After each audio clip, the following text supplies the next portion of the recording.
Hi everybody, Joey here again and welcome back. So in today's video, I'm going to introduce you guys to a new plywood tank build that I want to show you. But before we move any further, I'm sure many of you are not aware with what a plywood aquarium even is in the first place. So let me break it down to simple terms. A plywood aquarium is simply a plywood box that is waterproofed, and it'll have a front viewing panel to see into the tank. Now these are really popular methods of building aquariums because they are highly customizable. Typically they are extremely cost effective as well, and when it comes to building really big tanks, these tend to be of popular choice. Now the plywood tank that I'm building is going to actually go right here, and the tank is going to be 78 inches long, it'll be 38 inches front to back, and it'll be 29 inches tall, giving me about 370 gallons of water. Now this is actually the bottom viewing panel, so as you can see, it basically fits this wall perfectly. I just wanted to give you a visual example. Now I can also understand that a lot of you might have concerns in terms of how long does a plywood aquarium actually last, and are they safe? Well, to be completely honest, look at it this way. We've all seen acrylic tanks fail at some point. Even zoos have their front panels completely blowing off. Or a glass aquarium leaks or cracks or breaks. However, when is the last time that you heard of a plywood aquarium failing? The fact of the matter is this: if a plywood aquarium is built correctly using the proper materials, you're looking at having an almost bulletproof aquarium. And with a little bit of patience, you can make them look really good.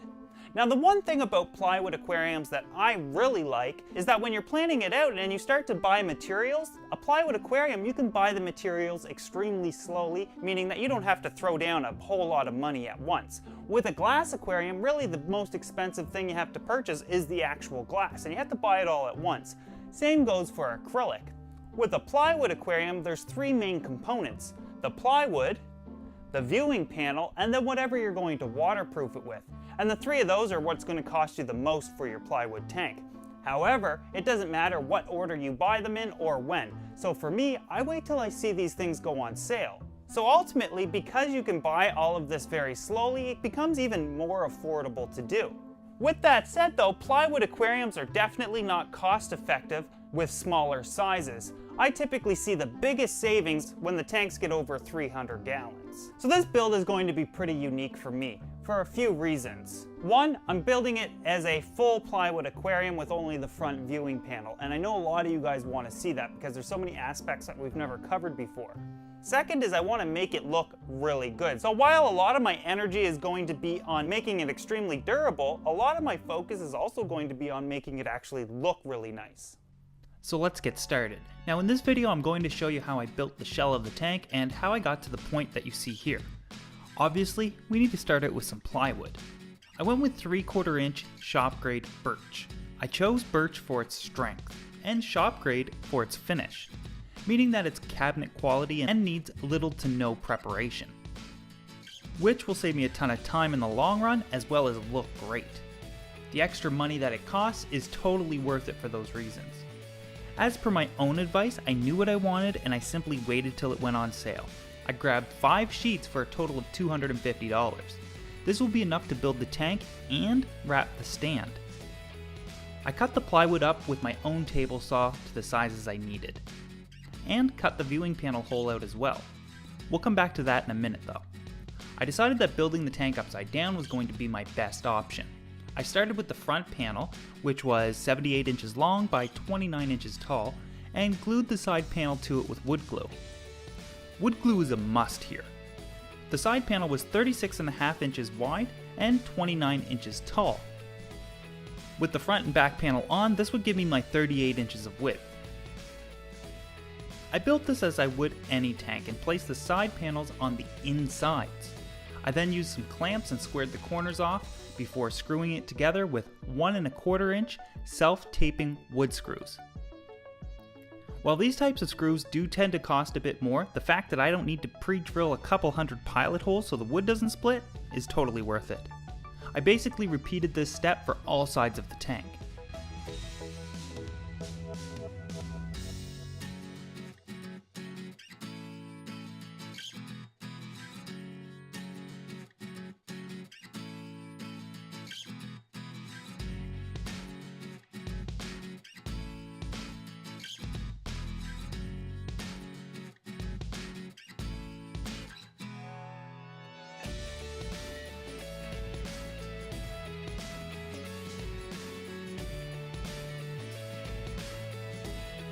To attach the bottom piece, which was 78 inches long by 38 inches wide, I first got it into position to ensure it lined up. I then propped the panel up with some spare wood and laid some wood glue down and lowered the panel into position.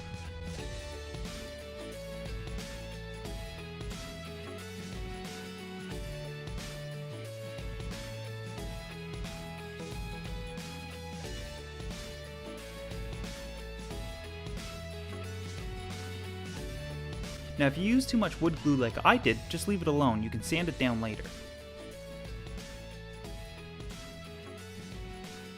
Then the same screws were used once again. As with all of the panels, I spaced the screws by an average of 1.5 inch to 2 inches apart. It doesn't need to be exact, but that is the average distance that I used here. I then let the tank sit and dry overnight before moving on to the next step. Now waiting is something you'll have to get used to if you want to build a plywood tank.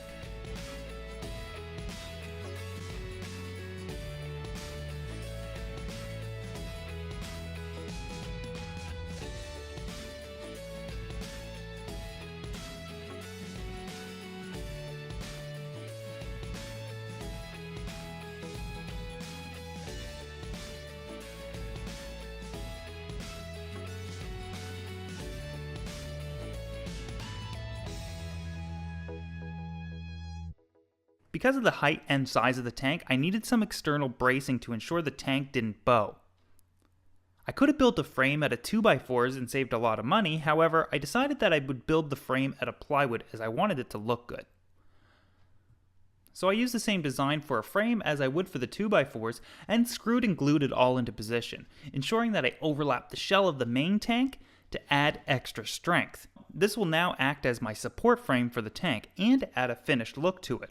The bottom strip here was 3 inches wide, and all the other strips were 4.5 inches wide. Again, you'll notice that this frame overlaps all of the seams of the original shell. This is very important.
After the external frame was on, I took some wood filler and covered up all of the screw holes as well as the seams. Then I sanded it down. From there I took my router and rounded off the top, sides, and viewing panel with a 1/4 inch rounded bit. This would give it a softer look and feel.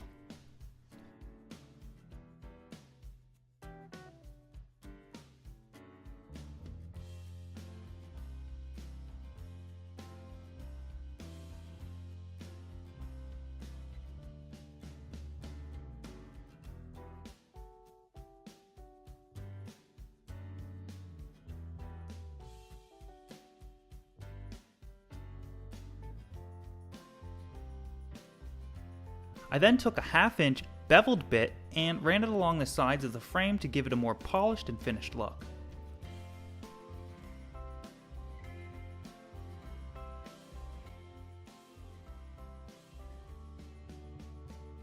Routing was optional, but it did give it a more finished look and appeal.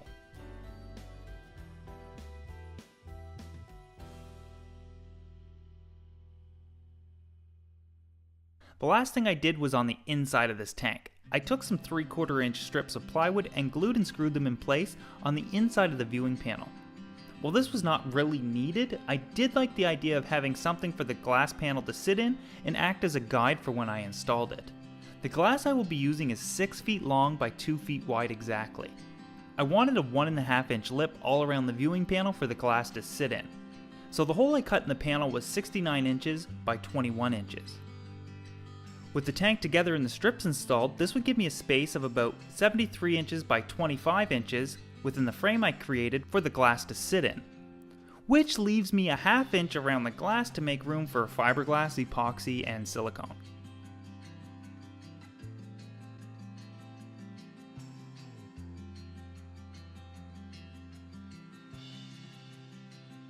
So that's where we've gotten so far. The main construction of the aquarium is done.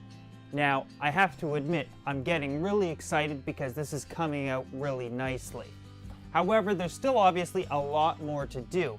Now, it's going to be hard to imagine the overall outcome of what this is going to look like based on what it looks like right now. However, we still have a number of things we need to do, including either painting or staining this aquarium, and that will make it look a lot better. We also still need to install the front viewing panel. We also need to install the top bracing, and then we need to also waterproof the aquarium.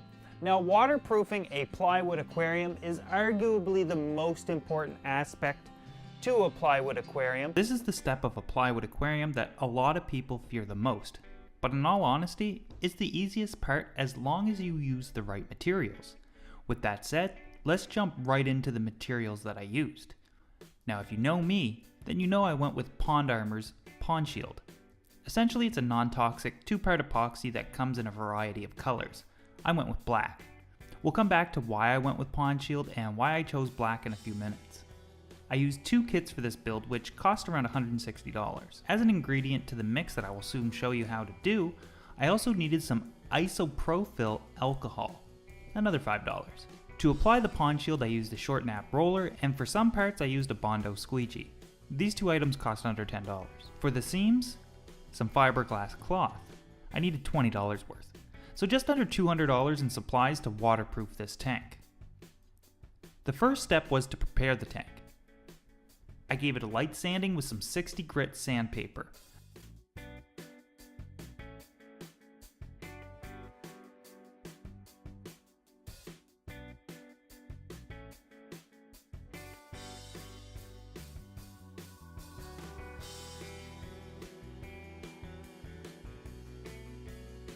Then vacuumed off the dust and got any remaining with a cloth. Now the tank was ready for epoxy.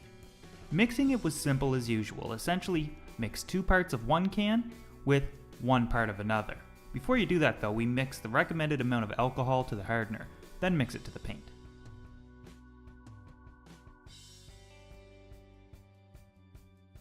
I used about a half a kit for each application, so mixing the epoxy was as simple as using half of one mixed into half of the other. The instructions are very clear and easy to follow. You'll have all these details when you get yours. With that said, I must admit that I watched a lot of Pond Shield's videos on applying it just for a refresher. They do a much better job at explaining it. I only used as much as I could apply within 30 minutes, as I found that after that, it begins to become more difficult to apply. Luckily, I was able to coat the whole tank within that time frame.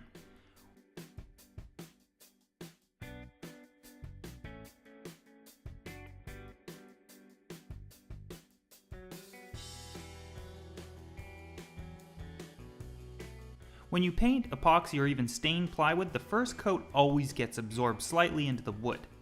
This is a good thing, but also means that when you calculate how much you need, you should also account for this. My estimation for absorption rate is to buy around 20% more than you need. This allows for the epoxy to absorb and a little extra to waste in case you mix too much in between applications. It's probably better to have too much than not enough. It goes on just like paint. However, the one thing you're going to discover about me is that I'm a horrible painter. I get paint everywhere and I do a sloppy job. I don't know why, I'm just not good at it. That doesn't seem to matter with pond armor though, and you'll see why later.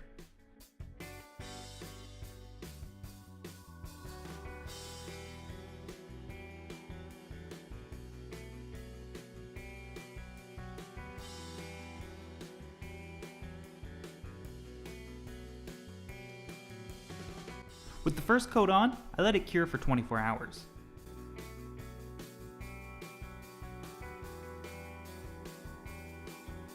It was now time to do the seams. I first sanded down the seams to rough them up, giving the epoxy something to grip onto. I then mixed up some epoxy and applied a coat to the sanded areas. Now because I'm using cloth instead of matte, I needed to ensure I fully saturated that cloth, so I used a little bit more pond armor than you would typically need.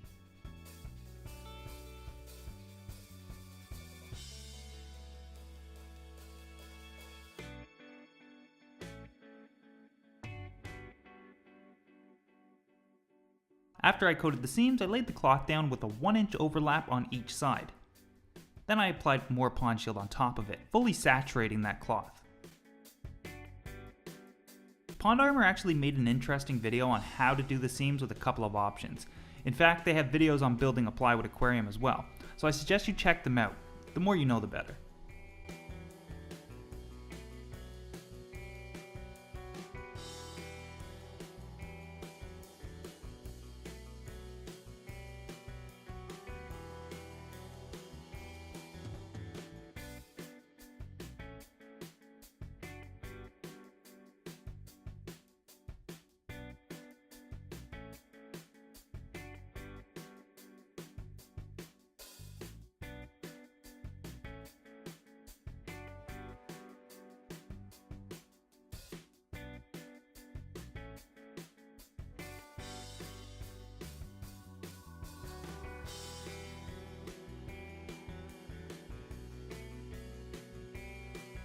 I let the seams cure for 24 hours before I moved on to the next coat.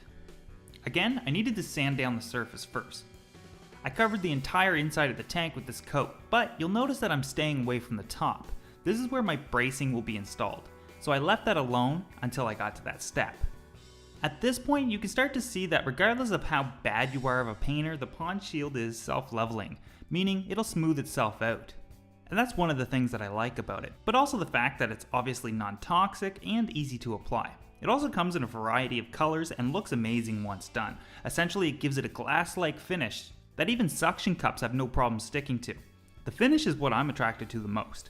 With that said, I also know that it's extremely durable and long-lasting, which is obviously important to me as well. I actually invited Butch, the CEO of Pond Shield, onto my podcast that you can listen to through my free app or on iTunes. And we talked about Pond Shield in depth. I invite you to check that out. The final coat was a little different than the second coat. I didn't wait for a full cure. I just waited until the Pond Shield was still tacky, but it didn't come up on my finger when I touched it. Applying the last coat is the same as applying any other coat. Now, if you're not sure if you're applying enough or when is it enough, Pond Shield actually includes a measuring device so you can measure the thickness of the Pond Shield that you're applying so you can ensure you get a proper thickness. Now back to the color of the tank. I went with black because the Asian arowana that I'm building this tank for will look amazing against it. It's as simple as that. You'll see what I mean when I show this tank finished. 24 hours later, it was fully cured and ready for water. But obviously I can't fill it with water when it doesn't have any glass installed or a brace. So we're going to install the viewing panel and bracing system for the 370 gallon plywood aquarium that we have so far built the tank and waterproofed with pond shield. The first thing I needed to do was lay the tank face down. This would make for a much easier installation of the glass and use the weight of the glass to help keep the pressure as the seal cures. I first prepared the surface that the glass would come in contact with 60 grit sandpaper. This would give the silicone something to grip onto. The silicone I use the most is either GE Silicone 1, Window and Door, or a Canadian brand that I like to use called Weather Shield. Ultimately, all I really look for in a silicone is 100% clear silicone with no additives like mildew or mold inhibitors. I applied the silicone in a continuous manner all around the edges where the glass would make contact. A basic rule of thumb that I like to use for how much silicone I'll need is 20 milliliters of silicone per foot. So in this example I have 16 feet to cover, and I used a little over a 300 milliliter tube. Now because I needed a little bit more than a full tube, I made sure I bought twice as much as I needed so I wouldn't run out. If you're not sure if you have enough, buy double what you need and return what you don't end up using. Trust me, you don't want to run out of silicone while you're doing this. I then carefully lowered the glass into place. Now I went with the glass because it's silicone friendly. Acrylic really isn't. If I went with acrylic, I would have had to drill holes in the acrylic edges and secure the front panel in place with nuts and bolts, using silicone as the gasket. With glass, I just lay some silicone down and drop it in place. You might also be wondering at this point if you can have side viewing panels for your plywood aquarium, and the answer is simply yes. You can install side panels exactly as you do the front. Obviously, the only change I would have to do is to cut holes out of the sides, but it's no different. The glass for me was cheap. I found an old 130 gallon tank for sale for $100. Took it apart and used the panel that was in the best shape. Doing this limited me to dimensions of the aquarium, but it was exactly what I wanted anyways. This glass was 12 millimeters thick and 6 feet long, 2 feet high. Calculating glass thickness is very similar to calculating the glass thickness of a glass aquarium, which I have charts and explanations for in my handbook. With the glass in place, I firmly pressed down to ensure the glass came in contact with the silicone and there were no gaps. I then ran a bead around the entire perimeter of the glass to complete the seal and smoothed that out with my finger. At this point I used almost 2 full tubes of silicone. Before moving on to the bracing, I simply waited 24 hours for the silicone to cure enough to be able to work around it. For bracing, I wanted it to be hidden and function as a lid holder. I decided to do this with strips using the same plywood I used for the main tank. The first layer was made from 4-inch wide strips. I braced front to back every 20 inches, not including the side braces. This would end up giving me 3 access areas that were 20 inches by 30 inches wide. Now this method provides the strongest type of brace, which would be a full top brace. However, doing it in strips allows me to avoid having to use a full sheet of plywood that I would have to cut out the access areas, which leads to a lot of waste. I started by dry fitting the first layer in place, held together temporarily with clamps, and marked off where I wanted the screws to ensure that all pieces connect to each other and the main tank. To connect the strips, I used a pocket hole jig. This allowed me to screw the braces in place while connecting them together. This method offers strength as well as keeps the screws hidden.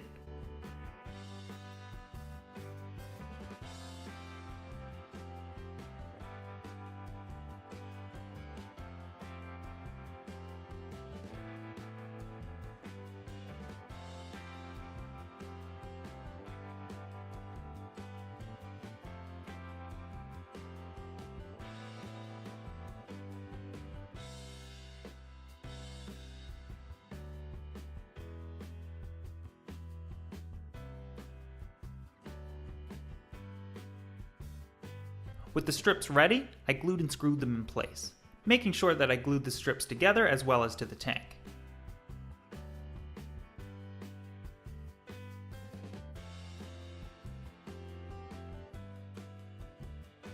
Now at this point you'll notice that the frame that we originally built for the glass to sit in, I ended up making it go around the entire perimeter of the tank. This allowed me to have something to set the braces on top of and to keep them nice and level while I was installing them. This guide was 1.5 inch from the top of the tank. Now this is done because each layer of the brace is a 3/4 of an inch thick. 2 layers is going to be 1.5 inches thick.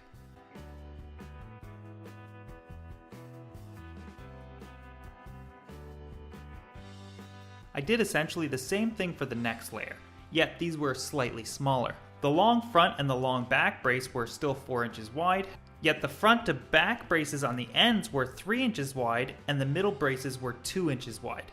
This gave me an inch on each side of the brace to set lids into. To install them, I did the same thing as the first layer, except these were also glued and screwed directly into the first layer as well.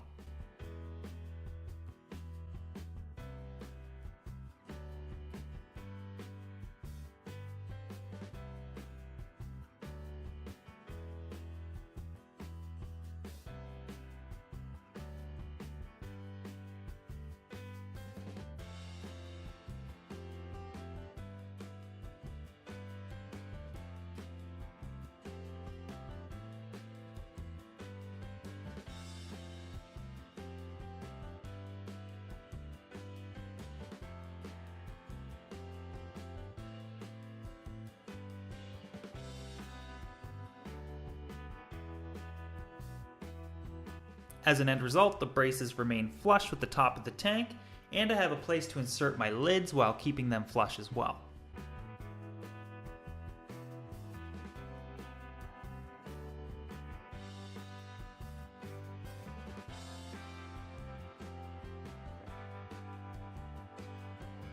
I waited another 24 hours for all of this to cure before waterproofing the entire brace inside and out with more pond shield, applying it in the same manner as the main tank.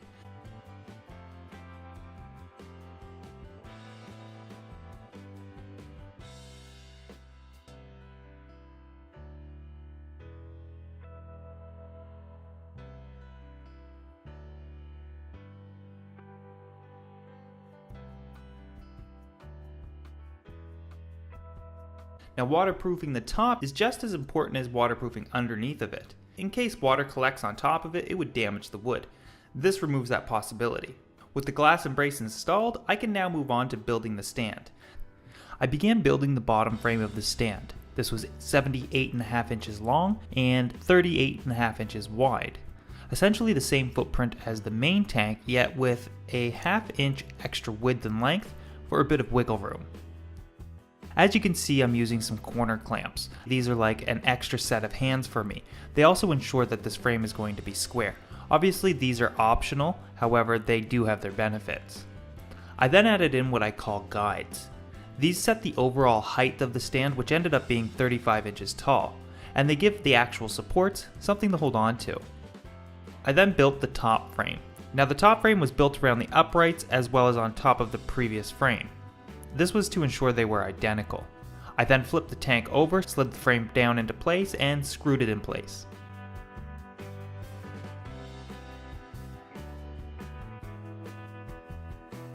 I then added in the actual supports. Now these are what will actually take the weight of the tank. You might be wondering why I use 2x4s. The simple reason is that they're all that I needed. Given that I'm using 12 upright supports and each will support around 800 pounds, these 12 supports will hold around 9,600 pounds alone, which is more than triple what I need. With that said, these are not the only thing contributing to strength. Now I obviously could have went with lumber that was slightly larger and the price wouldn't be much different. However, given the style of filtration that I plan on using, I needed as much room underneath the stand as possible. If I went with bigger lumber, I would have had to make the stand taller, which I didn't want to do. Now I've done a 3-part series on building stands and canopies in this exact same manner in the past. However, I also covered it even further in my book. Now I suggest checking one of those out if you need further details if I miss any here. Now as is, the stand will easily hold over 10,000 pounds. Yet the middle needs supports as well, so I added in additional cross braces. I started with what would end up being the bottom of the stand. These braces went inside of the frame, and screws were drilled into wherever 2 pieces of wood would make contact.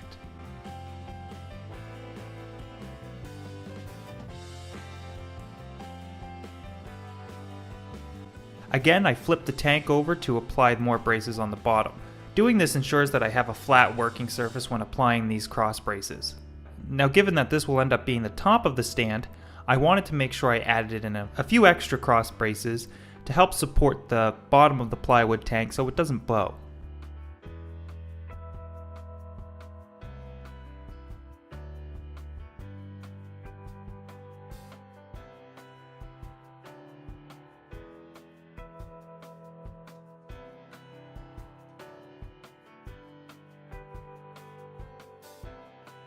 These were of course screwed into place and ensured that they were squared before flipping the stand back over.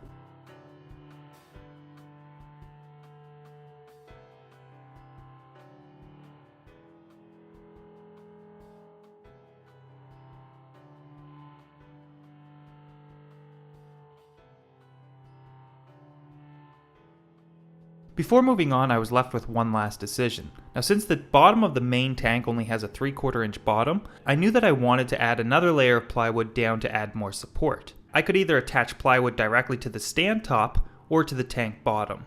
I decided to go with the tank simply because by gluing and screwing it to the tank, it would make it stronger. Now, the main tank has a 1.5 inch bottom just like the rest of it. My next task was to make the stand match the tank. Once again, I used the same type of plywood for the stand as I did the tank. I used mostly strips of plywood as I could maximize a full sheet this way, and the end result is no different. Only the side panels got large pieces of plywood, as did the doors. The one thing I like to do when wrapping a stand is to slightly elevate whatever I'm wrapping it with by a couple of centimeters from the ground. This will make leveling the stand a lot easier later with shims if I have to. I started by first lining up a couple of front pieces. This would eventually act as my guides for the side panels to ensure that everything came together properly. For the sides, I decided that based on the plywood I had left, I would start with a large sheet and cover the whole side, followed by lining the perimeter with 4-inch wide strips, just like the main tank.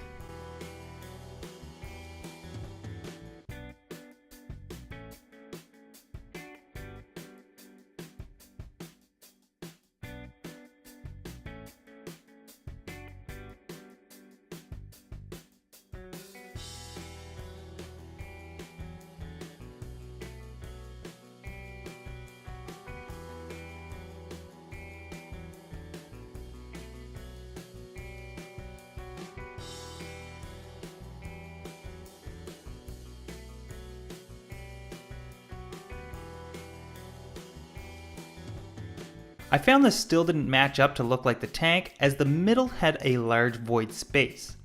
Luckily, my last bit of plywood was enough to fill the void and leave a gap all around it. I personally found this looked much better. Both sides were done identically. Now, not only does wrapping the stand give it its finished look, but by wrapping it with plywood you increase the overall strength and durability by an incredible amount. I attached the plywood with 1.5 inch screws. They were pre-taped just like the ones we used on the tank, allowing me to screw the plywood without needing to drill pilot holes or causing the wood to split.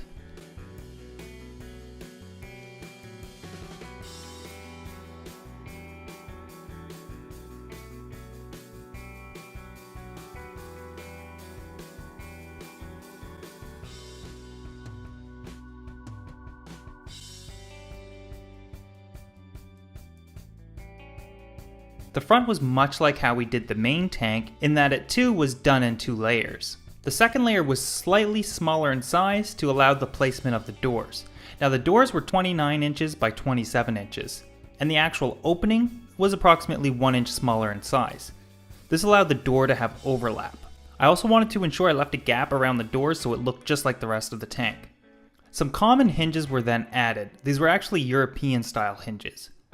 Each pair of hinges rated to hold 40 pounds. Obviously way more than I needed, but these are big heavy doors and I don't want them to come loose in the future. No handles were needed and I thought they actually took away from the look of the stand. I then took a router once again and routed the stand in the same manner as I did the main tank. The doors and the top of the stand were rounded off, while everything else got that same bevel as the main tank. The last touches were to use some wood filler and cover up the screw holes and joints, then sanded it down. Now the doors actually open in the opposite way you would expect them to. However, this is only due to the fact that I need to be able to slide the sump in at an angle. Now before moving any further, I screwed in place a piece of plywood for the filter to sit on top of. I was left with deciding whether I was going to paint or stain. Staining wasn't really an option for me as it's not my preference for plywood tanks. In fact, there's already enough wood features in that room.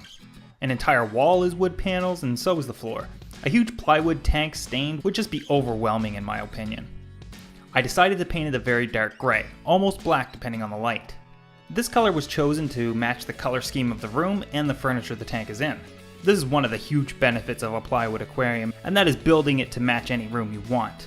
I used a high quality paint with 0 VOCs. It was common indoor wall paint actually, with an eggshell finish to be exact. Again, you may want to go a different route with your tank's finish, but just keep in mind that you should do what you like and what makes you happy. After all, you're the one that has to look at it. If you ever change your mind, you can always paint it a different color. With the tank and stand now finished, we can move on to plumbing and filtration. So let's get started with filtration. I knew for this tank I wanted a trickle tower, also known as a wet-dry. Now I already had a spare 70-gallon tank on hand, which I figured I would use for this filter. Now building a trickle filter is very easy, mainly due to its simplicity. I started off by installing a 3mm sheet of acrylic in place to act as a baffle. I used a 1-inch thick board to hold it off the surface of the tank while it cured.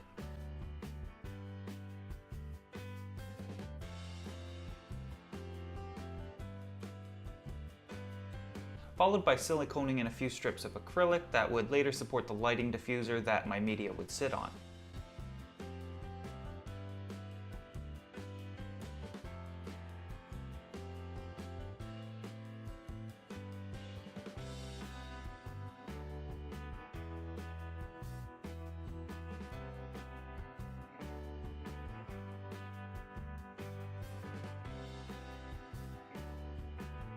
However, I changed the design slightly and needed everything a couple inches higher, which wasn't a big deal. I just took everything out, cut the acrylic shorter, and repeated the steps to install.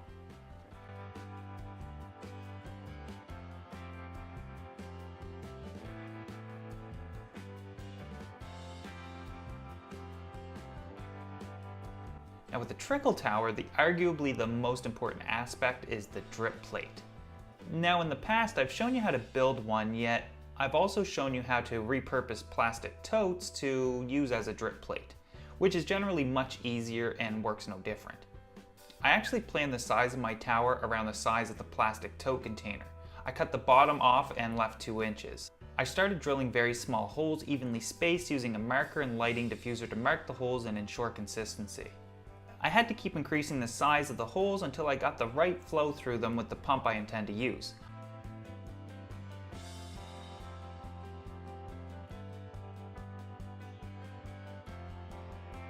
I ended up making these holes 6mm in size each. Now the filter is essentially done at this point. I added the trim back on to help support the lids and then cut out plastic greenhouse roofing that I've also shown you how to do in past videos on making lids.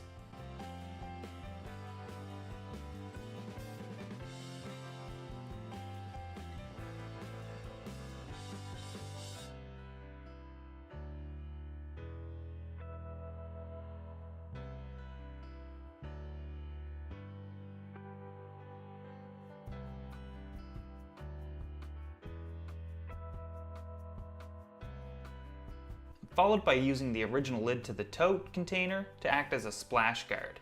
As is, the tower will hold 15 gallons of media. Now I know you want to know why I chose this method of filtration, the media I'll be using, how and why it works, and of course see it in action with all the equipment, and we'll get to that soon. On to plumbing. My plan all along was to go through the side of the tank for plumbing. Since the tank is already sitting 40 inches out from the wall, I didn't want to go through the back and push the tank out even further than it already was. Going through the bottom meant I would have to take up room inside the tank for a weir and limit my options there. Not to mention I would have difficulty accessing it, given the tank's dimensions. Going through the side meant I would have the easiest access to the plumbing and more options for internal overflow accessories. Since the side I went through is essentially hidden from normal viewing angles of the overall tank, it doesn't take away from its appearance. Now to drill through a plywood tank or even an acrylic tank, you use a wood hole saw. I planned on using a pair of 2-inch bulkheads and 3-inch hole saw to drill the holes. I drilled directly into the side below the trim to leave myself more options for water levels and overflow accessories on the inside.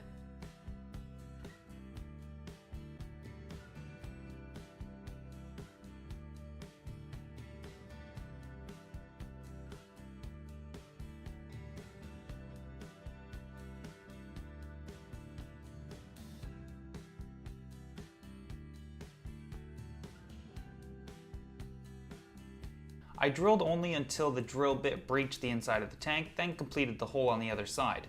This gave me a cleaner hole and ensured I didn't damage the pond armor.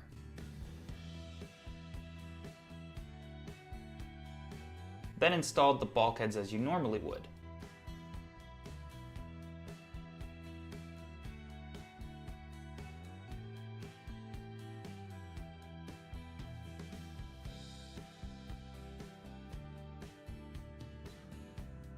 I also used strainers temporarily as I could run some tests prior to committing to anything else.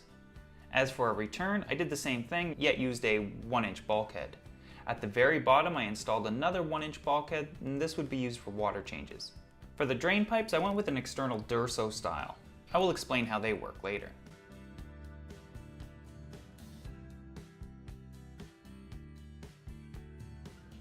To get into the stand I drilled a couple of holes and ran 2-inch pipe into them. These led to the filter. Given their weight when filled with water, I added a support bracket to each.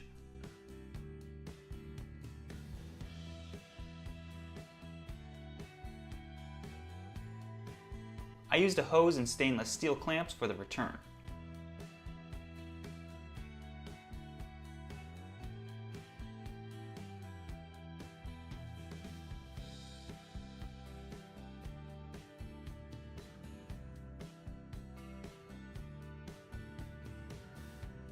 I attached a ball valve to the water change bulkhead and a hose as well.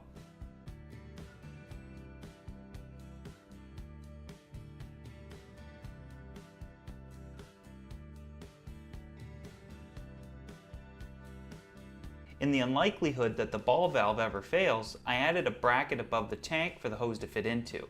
The hose would be able to fill with water but can't actually drain the tank.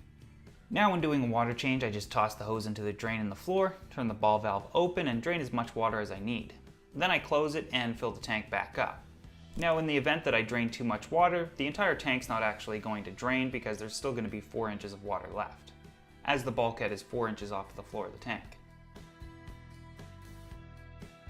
As for lighting, I've grown fond of the LED light strips that I've shown you how to do in the past.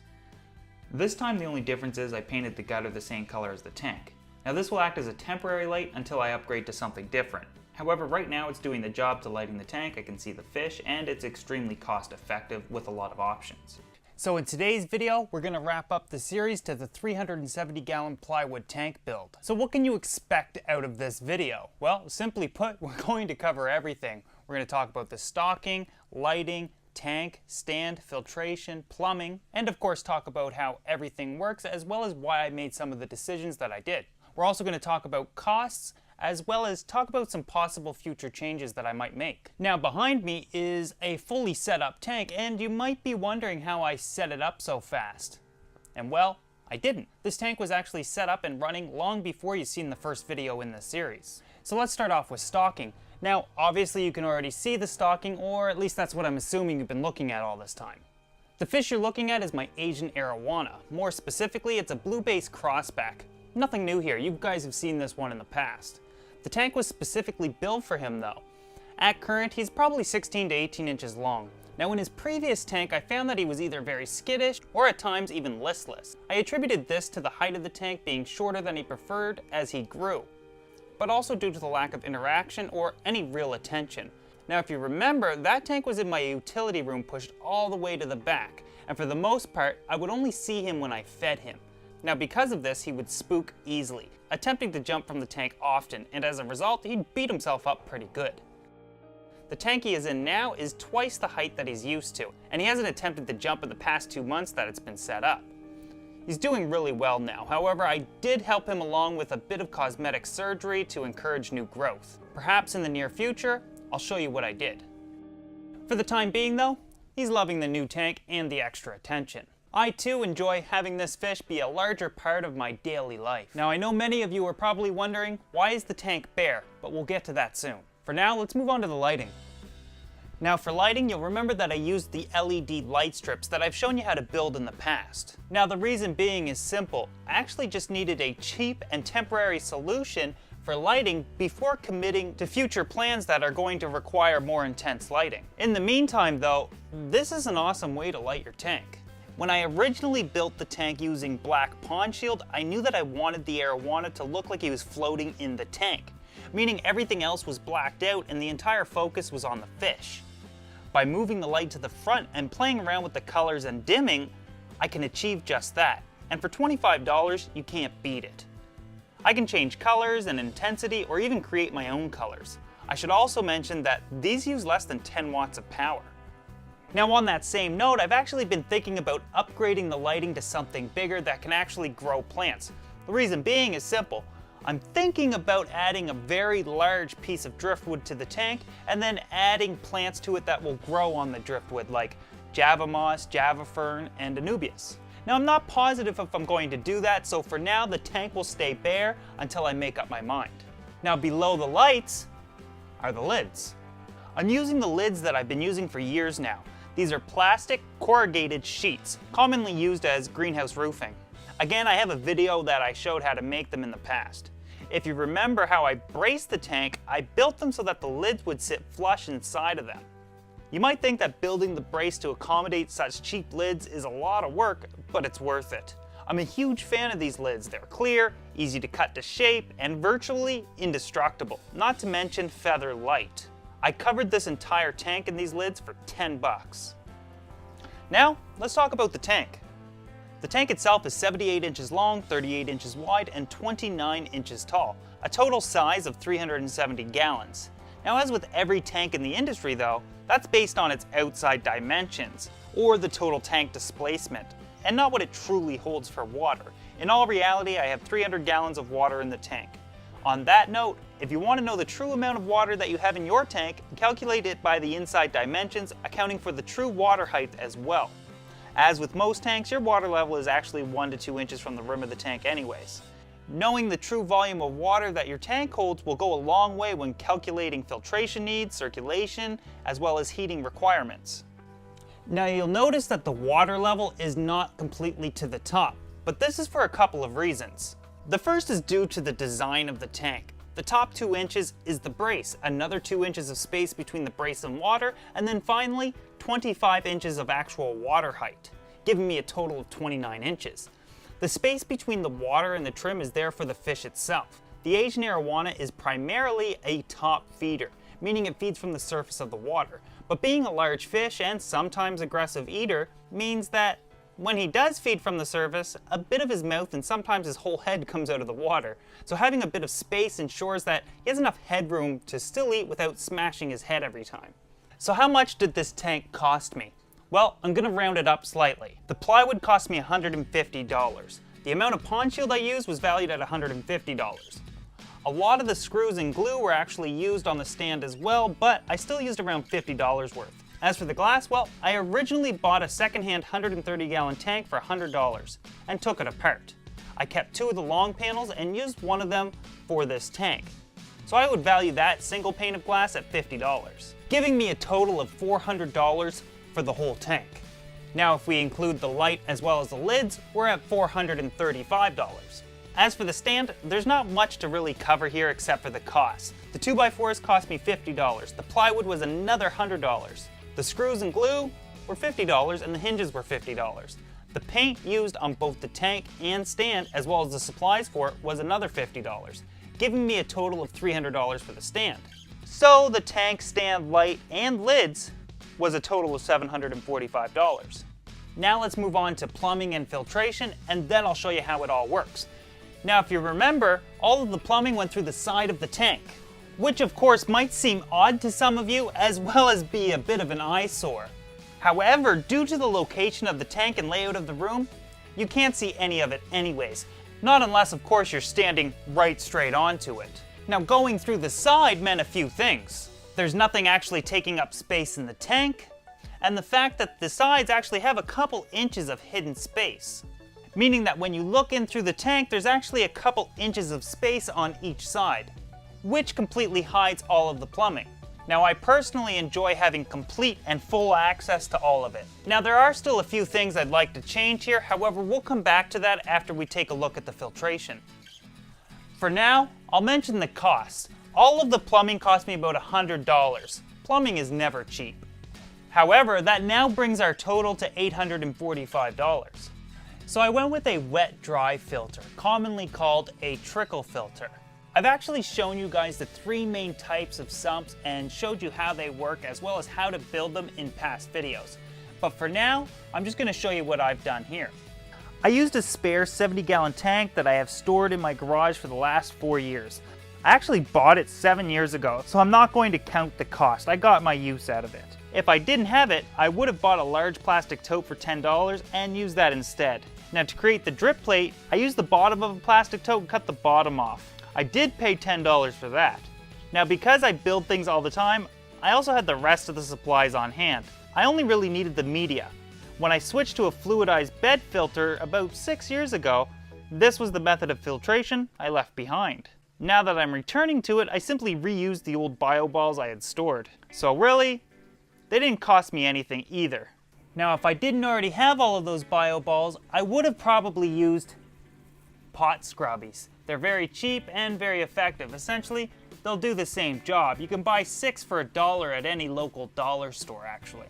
I've talked about these plenty of times in past videos where I've shown you many different options on how to build trickle filters. So the total cost for me for this sump was $10. And this is a great example as to why you shouldn't really throw out any supplies that you're not using currently. You never know when you might need them. But wait a minute, why didn't I use a fluidized bed like I typically would? Well, I didn't want to use a fluidized bed because they're simply too loud and expensive to run. Not only do I actually need the expensive media, but I would also need a large air pump to run it, which adds considerably to the overall cost and even the power usage. Not to mention the extra materials needed to turn the tank into a fluidized bed. For the most part though, it was just due to the noise. This is a living space for my family. I needed the tank quiet. So I was then left with either a trickle tower or a fully submerged style sump. I didn't go with the fully submerged as I wanted something easier to care for and had less things to worry about. Not to mention has a more simplistic design. In my opinion and experience, based on my situation and the fish that I'm keeping, the trickle filter sump tends to be more efficient than the submerged sump. The trickle tower allows me to have a powerful filter that's easy to build, leaves lots of room for changes, and of course is silent and easy to care for. So the total for me now is $855. Now let's move on to the equipment. So something else I wanted out of this system was for it to use very little power. Essentially, I wanted it to be very power efficient. Now I could have saved myself a ton of money by using some of the pumps that I already have on hand.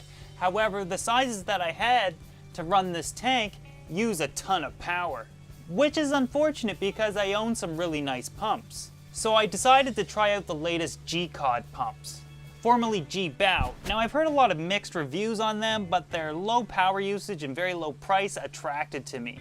This one flows 2,200 gallons per hour, which after head loss still flows about 1,500 gallons per hour, and in turn turns my tank over about 5 times per hour, which is what I was shooting for.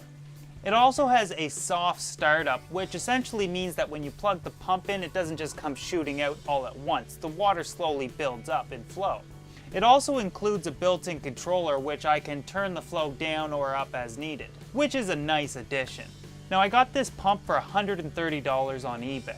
However, the best part about it is it only uses 68 watts, which is almost literally half the wattage that I have in other pumps that are comparable in size. Yet that power usage goes down as you turn the flow down.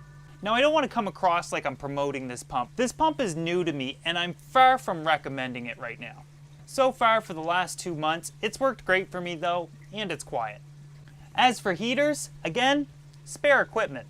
I had a couple of mismatched heaters that I used. One is a 300 watt Eheim, the other is a 200 watt Via Aqua. So 500 watts in total, which is slightly more than I need, but in the winter months the extra power will come in handy. Now that may not seem like a lot of power, however the insulation properties of a plywood aquarium are far superior than glass or acrylic. So these heaters were something that I already had on hand, so again, they didn't cost me anything. And I realize I've said that a few times now, but I'm not going to incorporate the cost of something that I bought for something else 4 to 6 years ago. I got my money and value out of this stuff long ago. I'm simply reusing, recycling, and repurposing a lot of this equipment and materials. Again, you never know when you might need some old aquarium stuff. You should see what I have stored. To cover the sump, I use the same stuff as the lids. I just used some offcuts from the tank lids, so the dollar value has already been accounted for. So the maximum wattage of this tank is under 600 watts. Now of course that's not continuous wattage, but like all of my tanks, I run them through a power monitor, which basically monitors the power usage and tells me how much I'm spending every day. For the last 2 months, this tank has only cost me $15 a month to run. So now as a grand total for this tank build, I've spent $985, which obviously isn't bad for a 370 gallon tank. So how does this all work? Well, as water is returned to the top of the tank, it exits some lock line tubing, which is diverted into 2 directions. Water then overflows through a couple of 2-inch overflows installed on the bulkheads that I cut the tops off of to get the height of the water just right. These overflows can potentially flow over 300 gallons per hour, which is double what I'm flowing through them. Now because the elbows are pointing upwards, I also get some surface skimming. This water flows down the pipes and through the stand and then into the filter. The pipes enter the tower through the lid where the water is mechanically filtered by filter floss. The drip plate enables the water to evenly trickle over the media. This trickling effect of the water creates a highly oxygenated environment for the bacteria, which makes this filter so efficient. From there, the water enters the bottom, flows over the heaters, and pump back up to the main tank. Now since the tower is actually elevated off the floor of the tank to ensure all media is immersed, this also gives me some space underneath for anything else I may want to add. I commonly keep bags of media in this area simply to keep additional media cycled so that I can start up a new tank, quarantine tank, hospital tank, or even holding tank without the weight of the cycling process. So that was a basic breakdown of my tank, and I think I covered everything. However, I must add that everything that I've just shown you is nothing new to this channel. I have an entire library of all of these projects, breaking them down and really showing you and helping you understand how all of this works. So if I did miss something or you want to learn more about any of the topics that we talked about, go ahead and check out some of my past videos. There's a lot of good content there. Now there are some things about the system that I'd like to change, fix, or simply add to, and the first thing is the overflow pipes. They are a bit noisy and I would like to make some changes there. I do have some ideas. However, I simply haven't gotten around to it yet. I'd also like to add a drip system to make the tank fully automated. Obviously the lighting is something I'm going to need to upgrade as well, but that's totally dependent on whether or not we go with the wooden plants like I talked about earlier. The next thing is the overflow itself. I'm not sure what I want to do there, however the 2-inch elbows are only temporary. I might want to add in a small weir or something like that down the road, but again, I haven't gotten to it yet. Other than that, I'm really happy with the tank. So that was it. I built a 370 gallon complete system for under $1,000. I got a fully customized tank exactly to my specification. The low cost is just simply a huge bonus. Anyways, I hope that you guys enjoyed the video. I also wanted to thank you for watching, and I'll see you guys next week for a new project.